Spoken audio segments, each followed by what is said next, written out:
Morning traffic, don't you love it?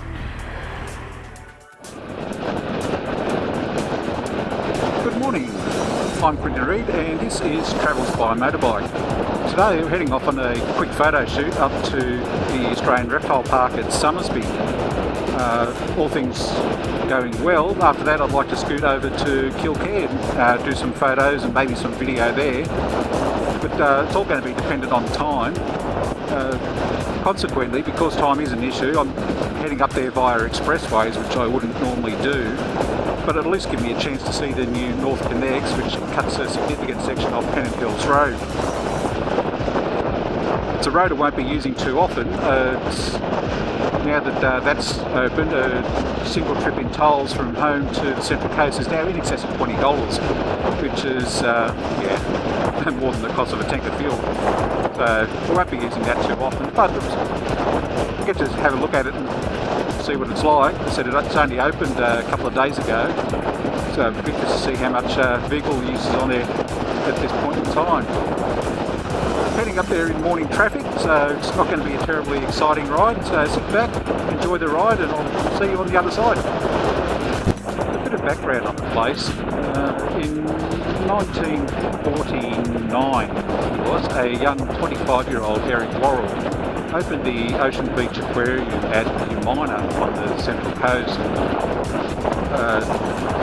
Several years later, 1958, they relocated to what's now known as Wyoming, near Narara, North Gosford, and changed the name of the premises at that stage to the Australian Reptile Park, the name which it's held ever since.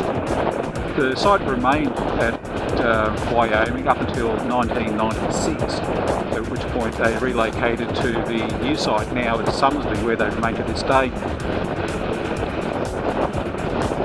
Over that time, so the facility has been at the absolute forefront of snake and spider anti-venom in Australia, and to this day still remains one of the leading players in that field of research. COVID restrictions meant visitor numbers were down, but despite this, just after I pulled up, 2 busloads of screaming school kids also arrived, which effectively put paid to my video plans. Located near Somersby Falls and the former old Sydney town site, the park sits on approximately 9 hectares of land, much of which is still bush. Although primarily a reptile park, the facility also houses numerous other critters, with most of the space being taken up by the park's more active residents, including wombats, dingoes, echidnas, several aviaries, and of course the park's star attraction, Elvis the saltwater crocodile. Eric Worrell died in 1987. He was 63, which was long before this place moved to the current location here at Somersby, but they have continued on with the work that he started. Lots of work with the venom programs especially, they're really known for that. The facility has gone on to win numerous awards, particularly in the fields of conservation and tourism. I don't know, but I think Eric would be proud.